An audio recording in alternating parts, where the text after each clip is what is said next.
آج کئی لوگ ہمیں کہتے ہیں جناب تم 21ویں صدی میں بیٹھ کر 6ٹھی صدی کی باتیں کرتے ہو، ان کی سنتیں اپنانے کی دعوت دیتے ہو، ان کے طریقے پر چلنے کی بات کرتے ہو، تم بولتے ہو کہ سچ بولو، حلال پہ گزارا کرو. How I will survive in this society with this system? It's very difficult in this system. How I will survive? کیسے سروائیو کریں گے؟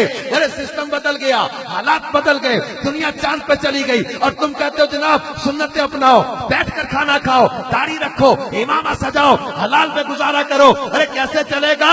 تم 6ٹھی صدی کی باتیں 21ویں صدی میں کیسے چلاؤ گے؟ کچی مسجد نبوی کی باتیں آج دنیا چاند پہ چلے گی، تم آج لے کر بیٹھے ہو. ہم کہتے تم ان کی باتیں کرتے ہو جو چاند پہ چلا گیا، ہم اس محبوب کی باتیں کر رہے ہیں جن کے قدموں میں چاند آ گیا ہے. ہم اس مصطفیٰ کی باتیں لے کر بیٹھے ہیں کہ جن کے اشارے پر چاند ٹکڑے ہو جائے. ہم اس مصطفیٰ کی غلامی کی بات کرتے ہیں جن کے پلٹانے پر ڈوبا سورج پلٹ آتا ہے. ہم اس محبوب کی باتیں لے کر بیٹھے ہیں کہ جن کے بلانے پر درخت چل کر کلمہ پڑھنے لگ جائے. ہم اس مصطفیٰ کی محبت کی دعوت دے رہے ہیں کہ جن کے بلانے پر ابو جہل کی مٹھی میں کنکریاں کلمے پڑھنے لگ جائے. یہ میرے مصطفیٰ ہے کہ جنہوں نے حضرت جابر کے گھر چند افراد کے کھانے میں اپنا لعاب دہن ملایا، اور چند افراد کا کھانا 1000 سے زیادہ صحابہ کھا گئے، کھانا پھر بھی باقی. حضرت جابر کے گھر بکری کا گوشت کھلا کے بکری کی ہڈیوں پر ہاتھ رکھا، وہ بکری کا بچہ زندہ کر کے حضرت جابر کے ہاتھ میں تھما دیا. یہ میرے مصطفیٰ ہے کہ بدر کے میدان میں بھی، احد کے میدان میں بھی حضرت قتادہ کی نکلی ہوئی آنکھ پر لعاب دہن لگا کے آنکھ کو شفا یاب کر رہے ہیں. یہ میرے مصطفیٰ ہے. خیبر کے روز مولا مشکل کشا علی المرتضیٰ شیر خدا کرم اللہ تعالی وجہ الکریم کی شدت کی تکلیف والی آنکھوں میں اپنا لعاب دہن لگا کے شفا یاب کرے. حضرت حبیب کے والد نابینا ہو گئے تھے، ان کی آنکھوں میں میرے مصطفیٰ نے لعاب دہن لگایا، ان کی آنکھوں میں نور عطا کر دیا. یہ میرے مصطفیٰ ہے جو حضرت عتبہ کے آبلے دار جسم پر لعاب دہن لگائے، جسم کو نہ صرف شفا یاب کرے بلکہ پوری زندگی حضرت عتبہ کو عطر لگانے کی ضرورت نہیں پڑی. کسی محفل میں جاتے سب سے زیادہ خوشبو حضرت عتبہ کے جسم سے آتی تھی. ارے یہ میرے مصطفیٰ ہے. کسی دلہن کو اپنا پسینہ تحفے کے طور پر عطا کر دے، اور جہیز میں اس دلہن کو جب یہ پسینہ عطا کیا گیا، اور پورے مدینے میں اس گھر کی خوشبو جاتی تھی. حدیث کی کتابوں میں لکھا ہے کہ حضرت صحابہ کرام اس گھر کو بیت المطیبین، خوشبو والا گھر کہا کرتے تھے. یہ میرے مصطفیٰ ہے.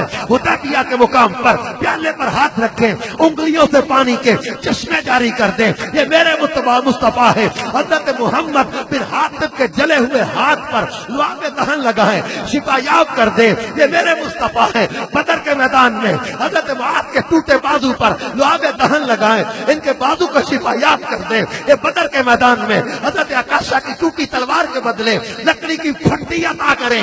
تلوار تو ٹوٹ گئی تھی، لکڑی کی پھٹی نہیں ٹوٹی. پوری زندگی حضرت عکاشہ جب بھی جنگ کرنے جاتے لوگ تلواریں لے کر آتے، بھالے، برچھے، تیر، کمان لے کے آتے. حضرت عکاشہ لکڑی کی پھٹی لے کر جاتے تھے. کہتے لوہے کی تلواریں ٹوٹ جاتی، میری یہ تلوار کبھی نہیں ٹوٹتی تھی.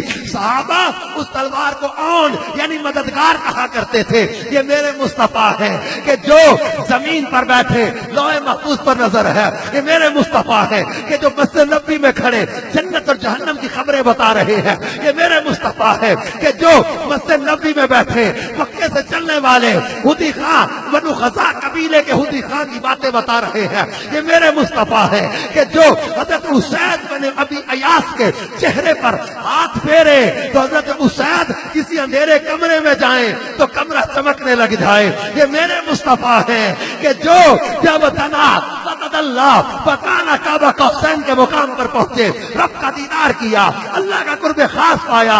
یہ میرے مصطفیٰ ہے جو انبیاء کے امام ہے، جو کونین کے آقا ہے، جو سید الانبیاء ہے. یہ میرے مصطفیٰ ہے جن کو اللہ تبارک و تعالیٰ نے حاشر بھی بنایا، ناصر بھی بنایا، منصور بھی بنایا، محمود بھی بنایا، حامد بھی بنایا، طہا بنایا، یاسین بنایا، مامون بنایا، صدیق صادق بنایا، امین بنایا، اول بنایا، آخر بنایا، باطن بنایا، ظاہر بنایا، ہاشمی بنایا، تہامی بنایا، مجتبی بنایا، مصطفیٰ بنایا. ہم پھر کیوں نہ کہیں کہ سب سے اعلیٰ ہمارا نبی